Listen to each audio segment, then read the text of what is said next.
Good afternoon, everybody. I want to start by acknowledging, as the President did a little while ago, that a great American, Kirk Cochran, was killed in the terror attack in London yesterday. Our prayers are with his family and friends. We're aware of reports that another American citizen was injured, as well as potential as this story continues to develop. We stand ready to provide consular assistance, but considering some privacy concerns, I'm not going to further discuss this current state of any of those individuals at this time. As I said yesterday, the President spoke with UK Prime Minister May to offer his condolences and pledge the full cooperation and support of the United States government in responding to this attack and bringing those responsible to justice. Now a little bit on to today's schedule. This morning, after receiving his daily intelligence briefing, the President met with over 30 members of the House Freedom Caucus to discuss building momentum towards replacing and repealing Obamacare with the American Health Care Act. The members of the Freedom Caucus thanked the President for engaging with them throughout their negotiations, and the President likewise thanked the group for their willingness to work closely with the White House and their colleagues to craft the strongest bill possible. The group agreed that their ultimate goal is to implement a system that will drive down costs and increase access to health care for millions of Americans, and this meeting was, I think, a very positive step towards achieving that goal. This is just the latest in a series of discussions in person and on the phone that the President, the Vice President, and his team have had holding with the Republican House members on the American Health Care Act. This afternoon, we expect the President to continue those meetings with members of the Tuesday group from the House coming up here later today. Since the law was introduced, the Legislative Affairs team has been in constant contact with the members of the American people will be counting on to fulfill their promise of repealing and replacing Obamacare by supporting this bill later tonight. In the past few days, the President has been on the phone with scores of Republican members, in addition to the in-person meeting you've seen with the Republican Study Committee, the House Freedom Caucus, and the Tuesday group. This bill has truly been a collaborative effort from the beginning. Through an open and deliberative process, the President and his team have helped to negotiate a very, very strong bill. He was on the phone last night well into the 11 o'clock hour with members on an individual basis discussing their support for the bill. The amendments that have been incorporated add important aspects to the bill, like removing costly essential health benefit insurance regulations, repealing Obamacare taxes immediately starting in 2017, reforming Medicaid by allowing states to accept funding as a block grant to implement able-bodied work requirements, and blocking states from receiving enhanced federal medical assistance percentages if they expanded during the transition. We've already seen the results, with many members coming out and saying they're going to be a yes tonight. As I've noted before, today is actually the 7th, and we hope the last anniversary of the day that President Obama signed Obamacare. The President is looking forward to seeing Republicans fulfill the pledge tonight that they've been making to their constituents for years, that with a Republican in the White House and with them in Congress, they would once and for all see the end of Obamacare. The President, I assume that President Obama must be feeling this time is up for his signature law, since today he came out with a rather lengthy statement about it, but he can't change the facts about where it stands. President Obama stated that Americans received a, quote, upgrade in insurance.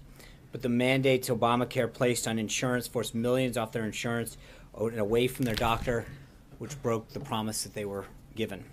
President Obama attempted to move the goalposts on costs, downplaying the skyrocketed premiums, some in the case of over 100% in some places, and unaffordable deductibles. Americans, he seems to have forgotten that he pushed Obamacare on the promise of reducing costs, not making health care unaffordable. President Obama said Obamacare isn't, quote, in a death spiral, but enrollment is nowhere near expectations, and this year it's actually declining. Insurers are fleeing the exchanges in 1 in 3 counties, and America only has one insurer. President Obama may not believe that Obamacare is a, quote, job killer, but the new law, including its job-killing taxes, mandates, and regulations, speak for itself. With the passage of the American Health Care Act, we will begin the process of rolling back Obamacare's many disastrous policies. And of course, it's not just a big day on the House side. Over on the Senate, we begin the final and 4th day of Judge Gorsuch's Senate Judiciary hearings. Earlier today, Democratic leader Chuck Schumer announced that Senate Democrats will be mounting a filibuster against his nomination.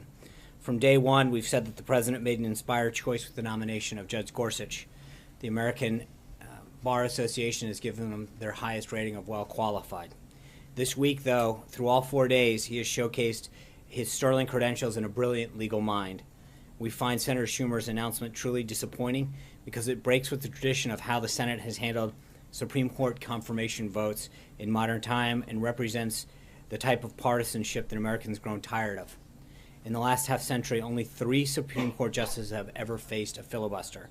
The most recent, Justice Alito, was opposed by then Senator Obama, who voted to uphold his filibuster and later admitted that his vote was a politically motivated act that he regretted.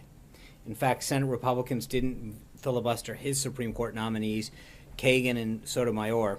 We call on Senator Schumer to follow Democrats to abandon this attempt to block Judge Gorsuch from receiving a fair up or down vote that he and the American people have voted for. Back to the rest of the president's schedule. This afternoon, the president, as I mentioned, will meet with members of the Tuesday group.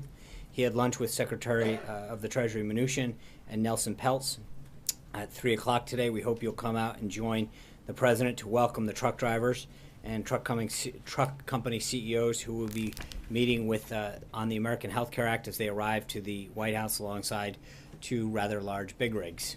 1 in every 16 Americans work for the trucking industry. It's the backbone of our country's domestic freight transportation, and it moves over 70% of domestic freight tonnage. But the trucking industry has suffered greatly under Obamacare.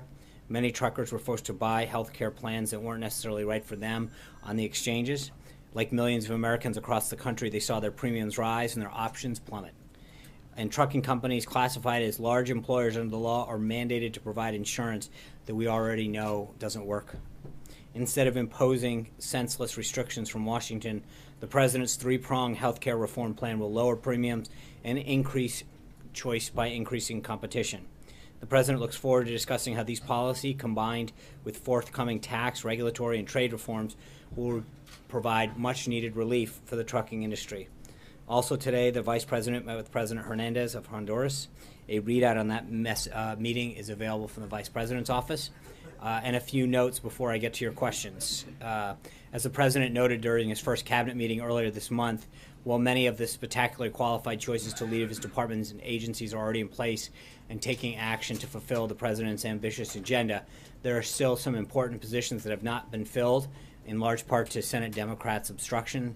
I wanted to give you a quick update on still some of the outstanding confirmation. Secretary of Labor designate Alex Acosta had a very successful hearing yesterday, and we expect markup next week.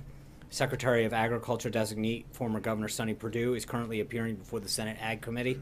We expect Governor Perdue to continue to show why he's the best choice to lead the USDA, and hopefully his markup to be scheduled in the coming days. We also announced earlier this afternoon that Prime Minister Rasmussen of Denmark will be visiting the White House on March 30th. We'll have further details on the visit in the upcoming days. Tomorrow, the president will host Medal of Honor recipients and their guests in celebration of Medal of Honor Day, which falls on Saturday of this year. We'll have some more details on that event coming forward. The president intends to be here this weekend, so as we have updates on the president's weekend plans, we will let you know as well. I'll also note that we've got coming up on a deadline related to the Keystone Pipeline. We'll have an update on that for you tomorrow. And finally, I'm proud to announce that on April 19th, the anniversary of the battles of Lexington and Concord, the New England Patriots will be visiting the White House to celebrate their latest, and what will probably be a continuation of many more to come, Super Bowl win. And with that, I will take your questions. Jeff Mason. Sean. This is a Patriots question. No, it's not. Did you know anything about Tom Brady's jersey? Is this true confession? I've got nothing on that. Okay. But I have a healthcare question for you. First, do you expect there to be a vote tonight? That's what I understand the House is scheduled, yes. Any chance that that's going to be pushed back? That would be obviously up to Speaker Ryan and Leader McCarthy, but nothing leads me to believe that that's the case. Is the president concerned at all that as he draws support for the bill from the Freedom Caucus that he may lose support from more moderate members of the House? He's meeting with members of the Tuesday group today. Obviously, this is something that he understands. There's a little bit of a balancing act that goes on as you try to get 216 in this case, but I think we've continued to make progress every day. We walked out with more members in support of the American Health Care Act today than we started the day with, and I continue to see that number climb hour by hour and I anticipate that we will get there. Blake. Sean, Patrick McHenry said we have an offer. They, speaking of the House Freedom Caucus, can accept it or reject it. Is that the way that you see it at this moment? Are you just waiting on the House Freedom Caucus to come to your side? Are you at their whims at this point? What's their status as far as you know? I think there are some members who, in the meeting, stood up and told the president, "I'm with you now." And I think member by member, that's how they're going to vote. I think we've continued to see that number rise. And the same thing with the Tuesday group. There are members that had not been with us that are expressing that their willingness to want to be part of this.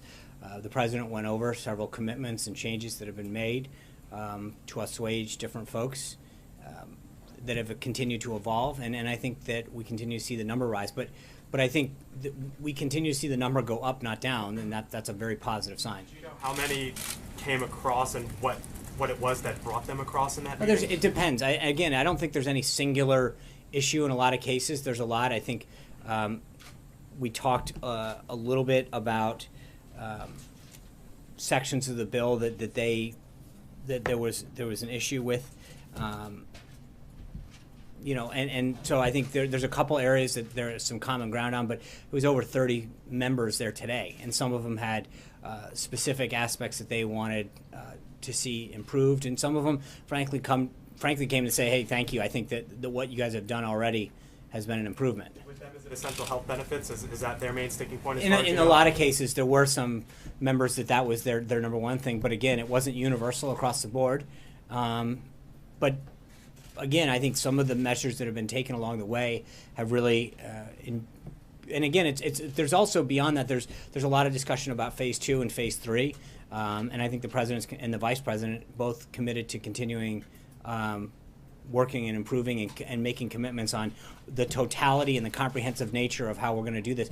For a lot of these guys, it really comes down to premium increases. They're very concerned about what they're seeing their constituents face, and I think the president, the vice president, Secretary Price, Director Mulvaney, Reince Priebus, Chief of Staff, the Legislative Affairs team, we're all continuing to work with them to talk about certain measures that have been put in place to drive down cost. And I think when you realize what we've continued to talk about, that costs are too high, premiums are spiking, deductibles are going up, choices are going down, these are real concerns for constituents of these members. And I think that as they see an overall and total commitment of this, it's making them feel a lot better about not just this bill, but phases 2 and 3. Matt.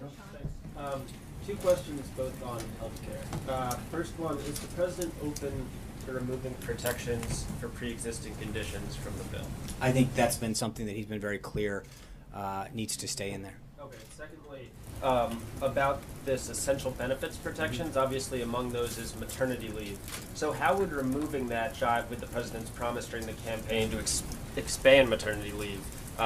Obviously this would take it out and insurers would no longer have to provide that. Yeah, and again, I don't want to get into a benefit by benefit discussion here, but I think that there's a lot of concerns, as I just said to Blake, that part of the reason that premiums have spiked out of control is because under Obamacare, there were these mandated services that had to be included.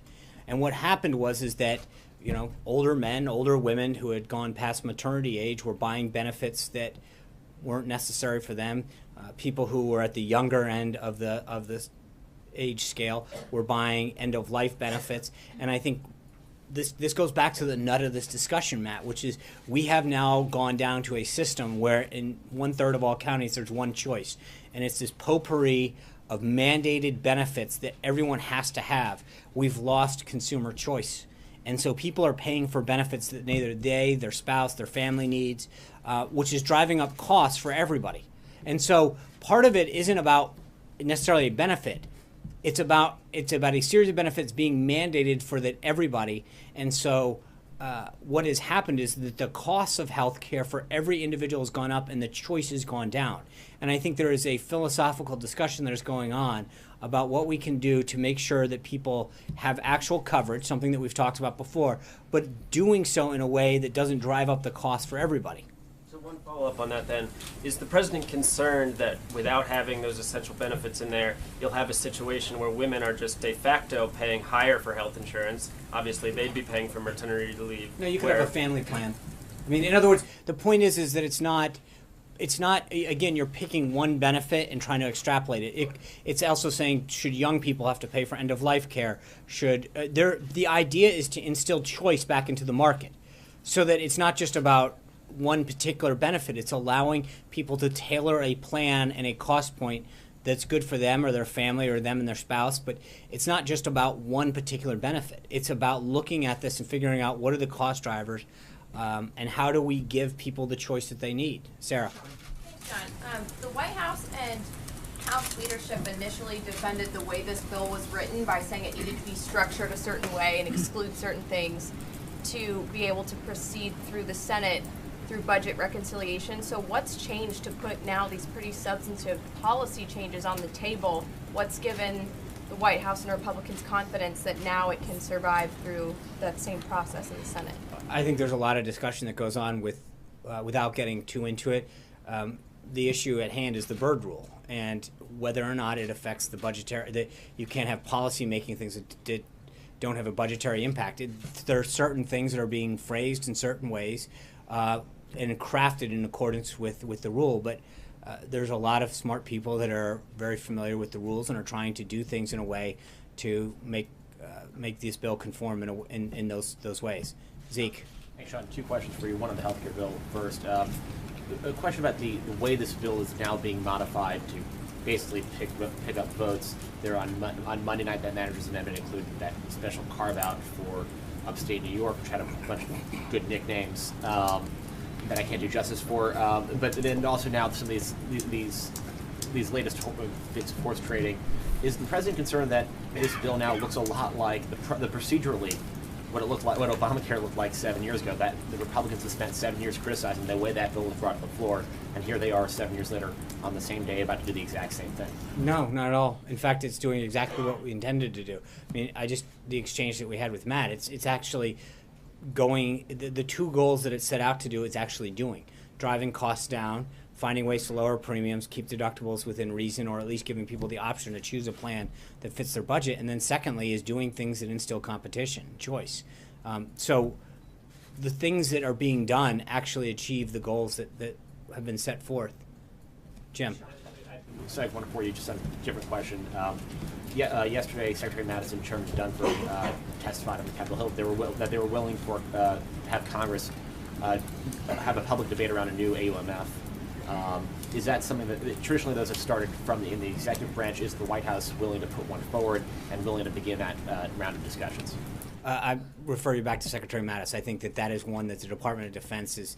So you think that statement is operative for the White House? That the White House now is calling would like? No. I think that was brought up in the context of a conversation that he is willing to have with respect to overseas contingencies that are existing right now in the battle, especially with respect to ISIS, and the current tools that we have to combat them. But I think that was a discussion about whether or not we should have a discussion on authorized use of force or not, and how to have that. Jim. Oh, I'm sorry. Now that Chuck Schumer has announced a definite filibuster of Judge Neil Gorsuch, do you think it's time for the White House to take a stand on eliminating the filibuster for Supreme Court nominees? I am not going to. I'll let Senator McConnell is a much more apt user and understanding of the Senate rules. I am not going to start to tell Senator McConnell what he should be doing from here. It's your nominee, and I understand that, and it's his rules and his chamber that he leads. So I'm going to let that, John. Sean, thank you. Has anybody from the National Security Team or the Homeland Security folks been in touch with their counterparts in London in the last 24 hours or so? Yes. Can you expound on that at all, or not? Only to the extent to say that they've been in touch to evaluate, offer assistance, and again, I'm not going to get into a classified discussion about what we may or may not be discussing. A supportive effort, needless to say. Yes. Okay, thank you. Thanks, Sean. Chairman Nunes today refused to definitively rule out that he received the information he announced yesterday on surveillance, that he got that from the White House. So will you rule out that the White House or anyone in the Trump administration gave Chairman Nunes that information? I don't know what he actually briefed the president on, but I don't know why he would come up to brief the president on something that we gave him. Well, that's why it was confusing to many of us. So I was Right. wondering, yeah. I don't know that that makes sense. I did not sit on that briefing. I'm not. It just doesn't. So I don't know why he would brief the speaker, and then come down here to brief us on something that we would have briefed him on. It doesn't really seem to make a ton of sense. So I'm not aware of it, but it doesn't really pass the smell test. Hallie. Thanks, John. On healthcare, a couple for you. Mark Meadows says came out of the meeting, he said there is no deal. Right. Does the president acknowledge that this bill appears to be in trouble right now? No, I think that we're going to continue. I mean, it's not a question of trouble. There's no deal. We weren't asking for a deal. The president. You wouldn't call this essential health benefits package a deal? No, I think for a lot of members it was, and I think some of them stood up and said, "Mr. President, we're with you." I think a lot of them said, "We're going to go back and think about it," but there was no. The meeting didn't conclude by saying, "Do we have a deal?" That's not why we had it. I think for some members this has been. No, I think this was a discussion that the president continues to have. I think we have been very, very pleased with the direction it's going in and the number of members who have expressed their support for it. We'll continue that discussion with the Tuesday group, but the number is growing. The number of members who have shared concerns, and I think that we have been very responsive, as well as Speaker Ryan, to the concerns and ideas that members have expressed from across the spectrum. Two quick clarifications. You've said that there is only Plan A. Right. At this point, is there an acknowledgement that perhaps there does need to be a Plan B if this vote doesn't happen tonight? Plan A. Okay, then the next follow-up is just if the president has asked Speaker Ryan to delay this vote while he works with some of these members to try to convince him to come Sorry, aboard. so what's that? Has the president asked Speaker No. Ryan to delay the vote? Steve. I was going to offer you the opportunity to respond to what Leader Pelosi said today. She said that it's a rookie mistake to set a date for a bill before there's consensus in the Republican caucus. What's your response to that? Thank you. I appreciate that. I think we have a pretty strong record on the Republican side of getting bills passed, getting things done, and so I know that they have a pretty strong record of passing things and telling people that they can read the bill afterwards. I think we've done this the right way, and I think we know that we've done it with the support that voters told members and the president that they wanted. Jonathan. Tangentially related, if I might. Yeah, of course. There are some former White House lawyers who served in the prior administration who say that by tweeting from his official POTUS account this morning a video that was put out on official social media channels, the president and the White House have violated the anti-lobbying law because they're using money that was appropriated by Congress. Is that a concern you guys appreciate? Is it something that's been talked about here? It is not the president. It doesn't. That is not applicable to the president. No. So there is no. I mean, I believe you're referring to 18 U.S. Code 1913, if I'm correct. I think we're pretty good on it, Jonathan. Thanks, Sean. The president wrote a book called The Art of the Deal. He's considered the ultimate closer when it comes to negotiations. If this deal falls through, if this bill does not pass, would he accept the blame for its failure? And if not, who would? Let's get to the vote tonight. I'm not going to start. I think the president has done a phenomenal job. There's no question. I think when you look at the effort that he's put in, the number of meetings that he's had, and the changes that have been to the bill, there's no question how hard the president and his team, the vice president, have worked to get this done. And it's in response. At the end of the day, we can't force somebody to vote. But I think, as I mentioned to Hallie and several other folks, I like the direction that this thing is going. I think that we continue to see support go with us. We're not seeing people fall off. We're seeing people come on board. That's a great trajectory to have, and so I like where we're headed. Yeah. Two very quick clarifications on previous answers, and then a real question. I think the issue was with the anti-lobbying law, not what the president had done, but what White House staffers were doing with their official Twitter accounts. So while the law does not apply to the president, there's a question about White House staffers. Okay, so you want me to answer that one? Sure. Let me read from you from 18 U.S. Code 1913. The Department of Justice consistently has construed that the Anti-Lobbying Act as limiting the lobbying activities personally undertaken by the President, his aides, and assistants within the Executive Office of the President, the Vice President, Cabinet members within their areas of responsibility, and other Senate-confirmed officials appointed by the President responsibility. So there's clearly a carve-out for that. Next. When you're talking about the Byrd rule earlier, yeah. Can we read from your answer that Vice President Pence does not at any point intend to overrule the Senate parliamentarian? It's not a question of overrule. You don't overrule. The Senate parliamentarian makes interpretations. Sure. It's up to the presiding officer So understand the I thrust do. of I the understand, but I also understand how the Senate works, and the presiding officer determines. So The Senate parliamentarian is asked for guidance. Sure, and if the guidance from the Senate parliamentarian is that something would violate the Berg rule, would Vice President Pence? I'm not going to answer hypotheticals about what he may or may not do, not on this bill or anyone other. You got one. Let's. Just finally, CNN reported yesterday that U.S. officials believe that are investigating that associates of President Trump communicated with suspected Russian operatives Right. to coordinate the release of information damaging to Hillary Clinton's campaign. I'm wondering if you can respond to that or say Yeah. definitively that they did not do so. So let's actually look at what CNN reported. They reported that anonymous U.S. officials have told them that information indicates that association of the campaign and suspected operatives coordinated, which they admit is not conclusive of anything, is bordering on collusion. The last line of the thing said, quote, "The FBI cannot yet prove that collusion took place." I think there's probably more evidence that CNN colluded with the Clinton campaign to give her debate questions than the Trump campaign gave any kind of collusion. So I think when it comes down to that reporting, it is filled with a bunch of subjective terms about this person may have done this, possibly could have done that. And at the end of the story, if you wade to the very bottom, it says the FBI cannot yet prove that collusion took place. So I have addressed this type of reporting in the past, and this fits right in. John. Without getting too deep in the weeds on exactly what the strategy is in the Senate to get this amended bill through the bird bath, is the president confident that the strategy that's being developed in the Senate will result in a bill that can pass muster? Yes. And the president told us several weeks ago that if it looked like the Democrats were going to filibuster Judge Gorsuch, he would encourage Mitch McConnell to invoke the nuclear option. Has the president's position on that changed at all? The president has not spoken to Senator McConnell yet. I think Senator Schumer, as you know, within the last hour or so came out with his position. I'm sure that after we get through tonight, the president will have some kind of conversation with Senator McConnell and discuss Senate strategy. We're not there yet. Trey. Sean, following up on Jordan's question, and then I have a follow-up on Hallie's question. How did Chairman Nunes end up at the? I'm not sure there's. How did Chairman Nunes end up at the White House yesterday? This morning he said he invited himself here, but that's sort of an uncommon way to end up here. Can you take us through sort of the TikTok of what happened?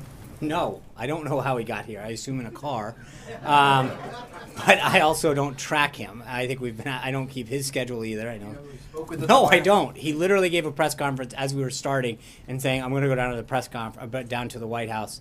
After he briefed the press. Was this the first time that the White House was made aware of the surveillance that he brought to the president yesterday? I believe that the information that he shared with the president was new.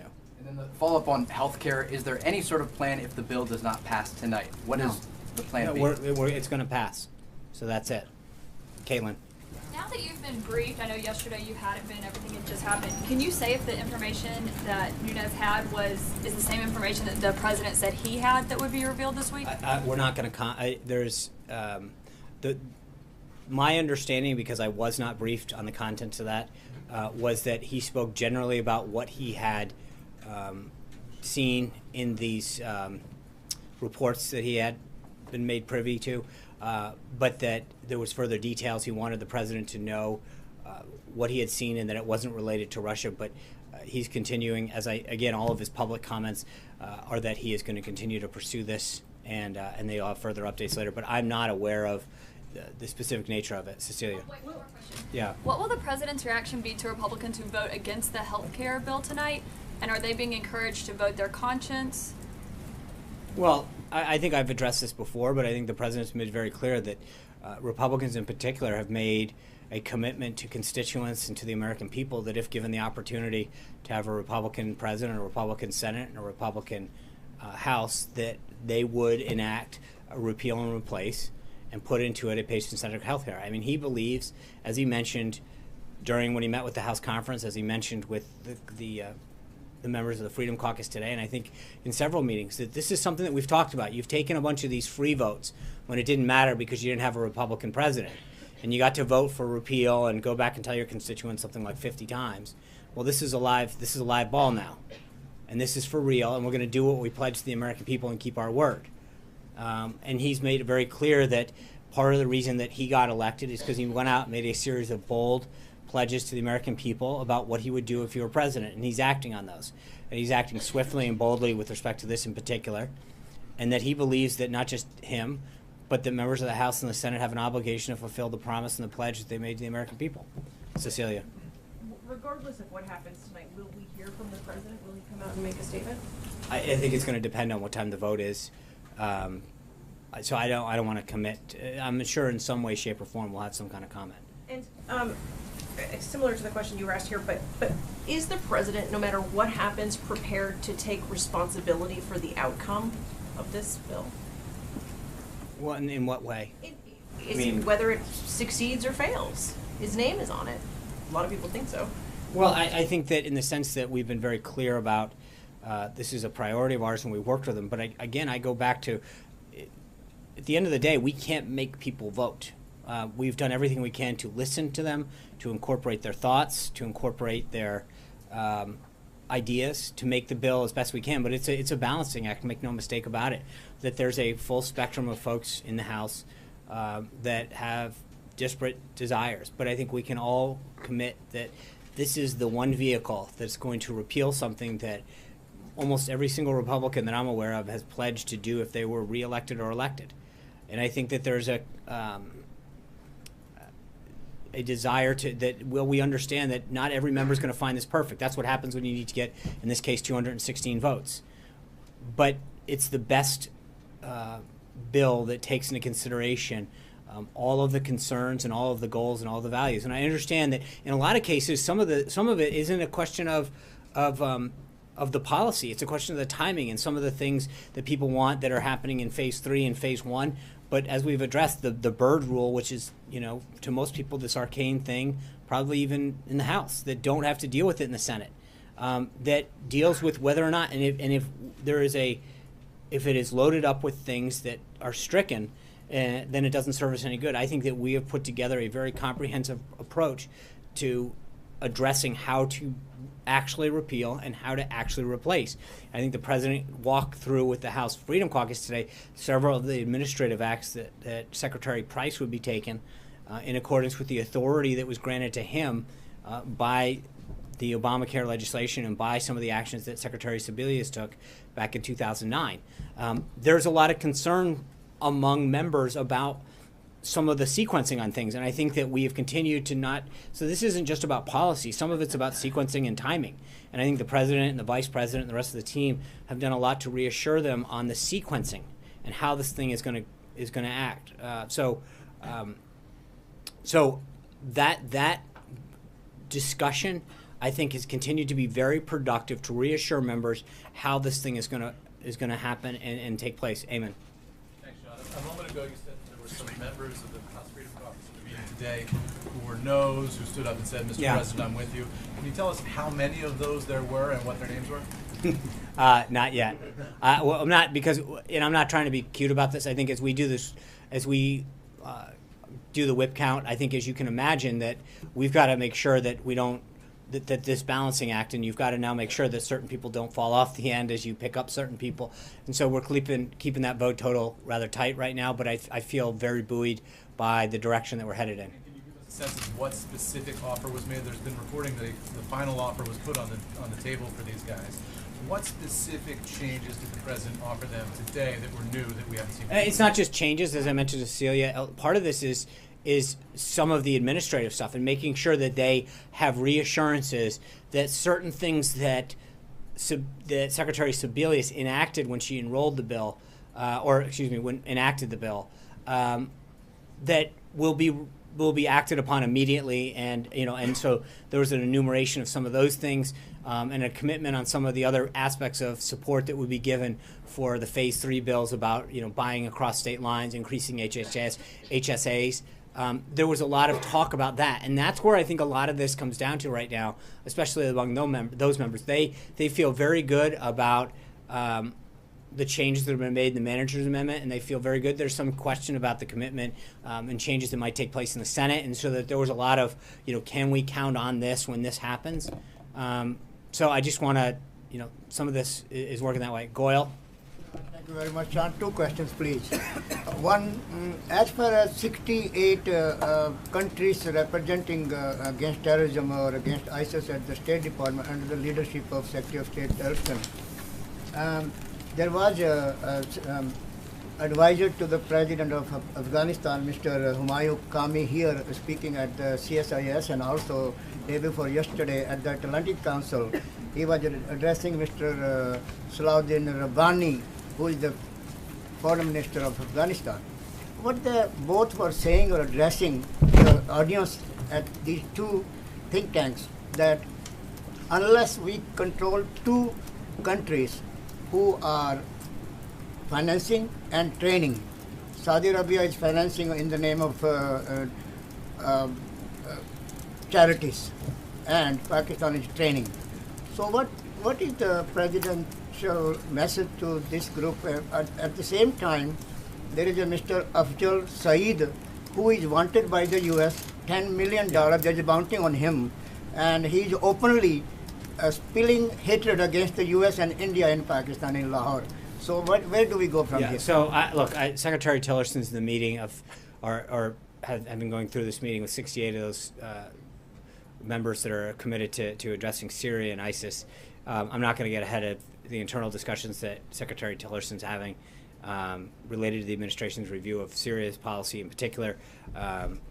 But I would stay in touch with the State Department on that. John.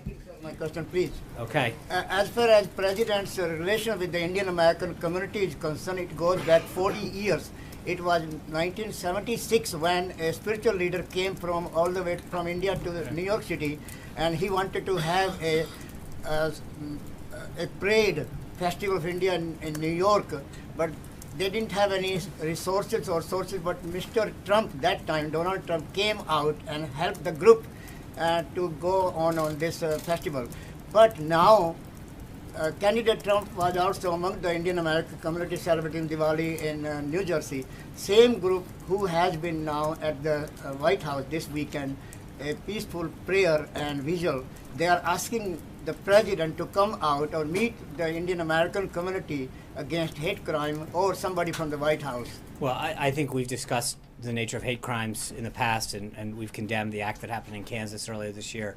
Obviously, I'm sure that this is a very important issue for them. The president's right now focused in particular on getting Obamacare repealed and replaced. The issue in London, there's a lot that's occupying his time, and I'm sure that we will continue to monitor that situation as well. Mara, maybe someday. We'll see. When essential health benefits. Yeah. The president said to Tucker Carlson that he wasn't going to, if his people weren't taken care of, he wasn't going to sign anything. And I'm wondering what he says to people who voted for him, who relied on the provisions for opioid addiction, things that were included in those essential health benefits, if they go away. With respectfully, I think that's a false choice. Again, the problem with Obamacare is it took all of these benefits, mandated that they had to be offered, and what happened is it spiked insurance rates, it spiked deductibles, and choices went away. And the point isn't making a benefit go away or not, and that's why I think it's respectfully a false choice. It's actually offering options to people. It's literally like any other service or product that we have here in this country, where you can buy what you want. Sometimes it's at a lower price point because that's what you can afford. Sometimes you buy features on a product because you want those features. Sometimes you determine that you don't need. But people should have choice in the healthcare market just the same way that they do in almost every other industry. I mean, that's the point. It's not about giving or taking. It's about the point that they are being mandated in a way, and that's the point, is that people should buy what they want and what is appropriate for themselves or their family. I mean, right now, where do the essential health benefits stand? That they're going to be part of this bill, or still? I think my understanding is they're part of the House bill. Yeah, Alexis. So just to follow up on Mara's question, I think part of the inherent question is a lot of people buy insurance not knowing what they're going to need. So Mara suggests. Well, I think if you're an older man, you can generally say that you're not going to need maternity care. That's possible, but here's the question Mara was suggesting. Opioid and drug addiction, you don't buy your insurance and say, I really need that backup coverage because I think I'm going to get addicted to painkillers or opioid drugs. So the question is the president confident that the kind of choice he has ambitions for would be offered by insurance companies on their own volition? I think several plans, I'm sure. I mean, again, you're asking, I think there's a market for things, but like anything else, I don't think you buy insurance for anything, Alexis, guessing, saying, hey, I assume that if my house burns down, I'm going to need to replace all these things. You buy insurance, that's the whole point of insurance. And I think when people look at it, they're going to buy what they may not need, but they're going to evaluate it. And that's the same thing when you look at a retirement plan or car insurance or anything else. You evaluate what your needs are and then make the decision what's best for you or your family. Sarah. President Trump did not collude with suspected Russian operatives and coordinate on the release of damaging information to Hillary Clinton's campaign. So say the first part of it again. Can you say unequivocally that associates of See, I President think Trump this is, with all due, again, yeah. And this is, the way that the term associates is flown around, I don't understand what that means. If you're talking about employees of the campaign, employees of the transition, or in the White House, that's one thing. But the way that this term associates gets thrown out, and again, we talked about this yesterday, you pull out a gentleman who was employed by someone for 5 months and talk about a client that he had 10 years ago.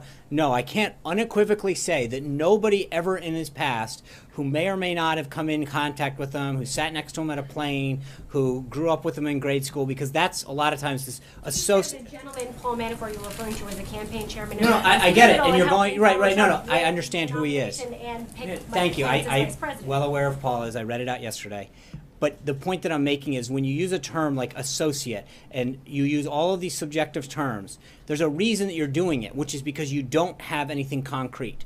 If you do, come back to me and ask, does anyone in the White House? Is anyone in the transition? But when you throw out a vague term like that, it's a catch-all. Can you be certain that no one who works for Time Life Turner has ever done anything illegal? I think that's a pretty broad way of casting a net, that, or who has visited the building. I mean, that's what you're equivocally saying. Of anonymous sources, I mean, you clearly have an issue with the way that they have been used among I think intelligence officials, but people in this White House are often on background. They are often appearing as anonymous sources. Devin Nunes has used an anonymous source to present his intelligence.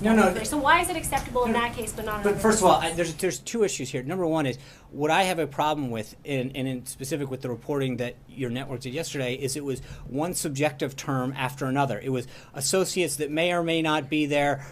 So all one subjective term after another with no concrete proof that anything happened. No way. When you use a term like associates, you don't even put a time frame around it. It's a little bit nebulous at best to suggest that somebody over and over again making a claim the way you do and the narrative continues without any substantiation. When you're talking about Nunes, there's a reason that someone who's dealing with classified information can't go out into public and reveal certain things because. No, that's not what he said. I don't think he ever said that anything wasn't classified. But there are certain things that the methods. He's able to talk about it because it was not classified. No, he's able to talk about the subject. He cannot talk about the specifics, would be my suggestion, that you can't talk about specifics of a case in terms of the sources and methods and the individuals. Because part of what's happened is that a lot of the individuals who've been masked or unmasked are supposed to be classified. So just because something's gone into the public domain doesn't make it any less unclassified. That's the problem. Sean, the nuclear posture review is commencing with this administration. Can you assure us that everything is on the table, including a lifting of a moratorium on nuclear weapons testing and also developing new nuclear warheads? I don't have a full readout on that at this point. I'll either get back to you, I'll have someone from the NSC, so you get back to Katie. You keep saying that there's not a plan B for healthcare. President Trump has repeatedly said that Republicans should just allow Obamacare to collapse because Democrats will own that, and therefore maybe we shouldn't do anything about it. But it's not fair to the American people to do that. Is the reason there's not a plan B is because the president's plan is to allow Obamacare to collapse? No, the president's plan is to pass the bill tonight, get it onto the Senate, and then sign a bill once it goes through conference. That's the president's plan, and that's what the president's been, fighting for it. That's why the president's been trying to make it stronger and stronger every day. But I think he states a very clear reality, which is that if it doesn't do this, that it is a false choice to compare what we're doing with Obamacare, because Obamacare is collapsing. The premiums are skyrocketing, the choices are going down, the deductibles are going up. There is no equivalency. Something is failing, and we're actually trying to get rid of it to help the American people. And the point the president is making is the politically expedient answer is to do nothing. But I think for the sake of the American people and the needs that they have in terms of health care, I think we owe it to them to do the right thing. So on the follow-up question, who is the president holding accountable for the split in the Republican Party not being able to get this bill done, the struggle that it's taking to get the votes at the last minute? Is he holding Republican leadership, Paul Ryan, accountable for bringing a bill to the table without having consensus from the Freedom Caucus, or is he holding the Freedom Caucus accountable for opposing? I think right now we're not focused on blaming. We're focused on getting it done and winning. Guys, President Obama for the way he sold Obamacare, and there may be some validity to that. Thank but you. Candidate Trump, President-elect Trump, and now President Trump have been selling this legislation as coverage for everybody, lower premiums, lower deductibles, and better health care. Thank you. Hasn't he put Republicans on the spot with this legislation? Sure. By selling it that way? But it is. So yes, thank you for the advertisement. I appreciate it. I think that's what. Of course it can. It will do that, and that's what the point is. But I think that there has been I think there is some concern, as I mentioned earlier, about the timing, and I think we have continued to allay a lot of those concerns.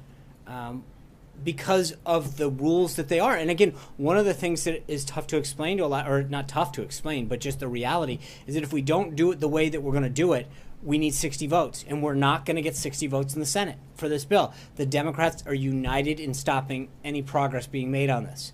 And so I think the point that we've had to make over and over again is, I get it. In a perfect world, if we had 60 votes, we could do this in a very, very different way and have a much more comprehensive legislative strategy. But in the same way that the Democrats use reconciliation, as do we, to undo it. And the reason that it is a three-pronged, three-phase approach is because of the nature that it has to get dealt with. I think for a lot of folks, many of them are new to the process. Many of them want to see it done in a different way. And I think we are trying to do it in the most responsible way, so that when it gets sent over to the Senate, we don't have to have a huge parliamentary fight about what's they quote-unquote birdable or not. And that's, while most people don't want to, fully appreciate the nuances of that, it's a reality that we have to face if we actually want to get it done. And I think that makes a big, big difference. Peter.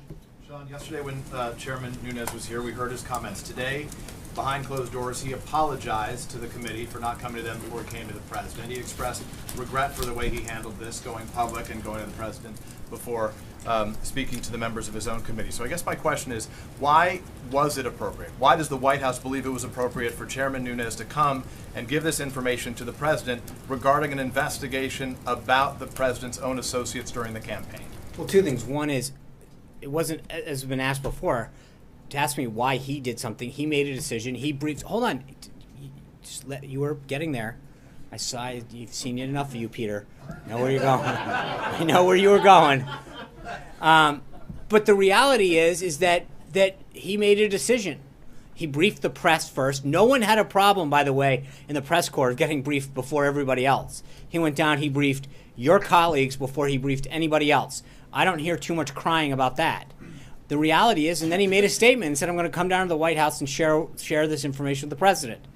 As has just been noted, he didn't give us a heads up. He told us, he made an announcement. He said, I'm coming down to the White House, asked for time to share this with the president. And I think part of the reason, to be clear to your question, is specifically to say that there is a big difference between any discussion about what's going on in Russia and why this intelligence was picked up. His comments yesterday were very clear. The intelligence and the information that he picked up had nothing to do with Russia. And I think he felt as though, according to his own words, they had an obligation to make sure the president knew what he had discovered. That's it, plain and simple. So to be clear, though, just because appearances matter on this, doesn't the White House have a concern that it creates the appearance that there was potentially interference by the president, that he was included in conversations about the investigation before it was completed? My concern, to be perfectly blunt with you, is that it's always you seem to have an obsession with the process and not the substance.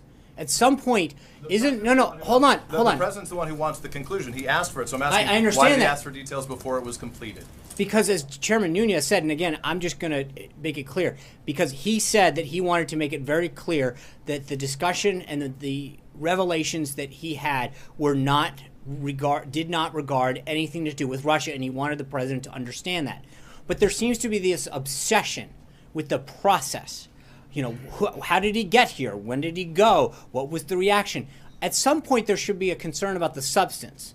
That's a very serious revelation that he's made about what happened during the 26th election with respect to our side and some of the things that happened. And at some point, I would implore, urge, beg some of you to use some of your investigative skills to look into what actually did happen. Why did it happen? What was going on back there? Who knew what when? But I think that there should be a similar concern as opposed to figuring out whether he took a skateboard or a car here to exactly what happened and why it happened. And the reality is that whether he briefed us first or he briefed the Democratic members, and that's up to him to decide, the substance of what he shared should be troubling to everybody. And that's what I think is the important thing. So to follow on this thought, I want to ask you, at CPAC, President Trump said people, quote, shouldn't be allowed to use sources unless they use someone's name. He said it does, quote, tremendous disservice. It's following up with the conversation you started with Sarah earlier. So I guess the simple question is, Chairman Nunes came out, he noted sources that he couldn't create and provide publicly.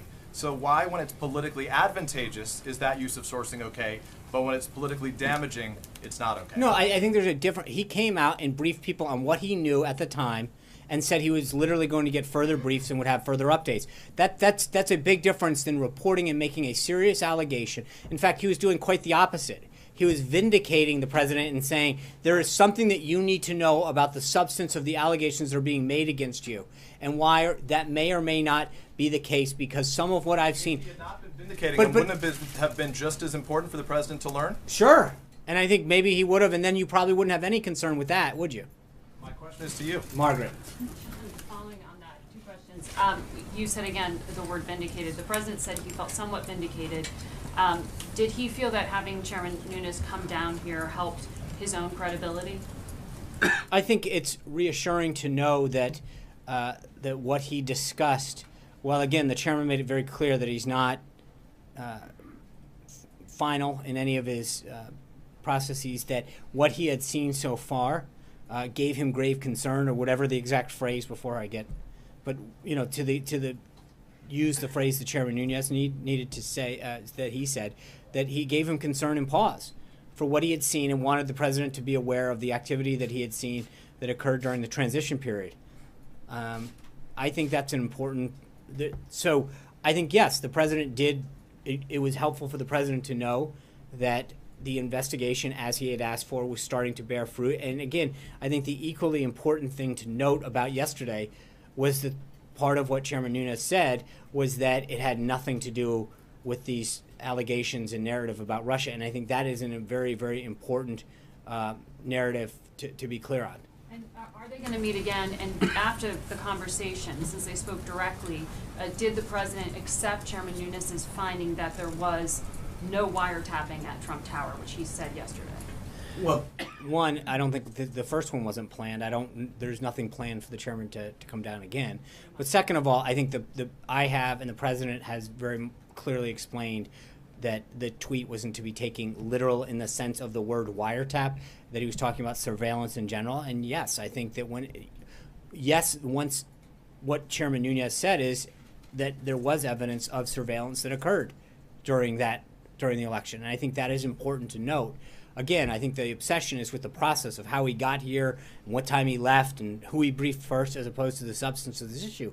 But I'm not going to, all I'll tell you is the public comments that he made to you and your colleagues both here and up on Capitol Hill was that he was very concerned with the surveillance that he had seen in reports of surveillance and individuals who had been masked and unmasked during especially the transition period. I think that should express concern for a lot of individuals. So the president's confident that Chairman Nunes can continue to lead this investigation and, in his view, be Absolutely. impartial, because there have been Yes. some questions about that, including from Republicans. Yes. Thank you guys very much. I'll see you tomorrow. Have a great one.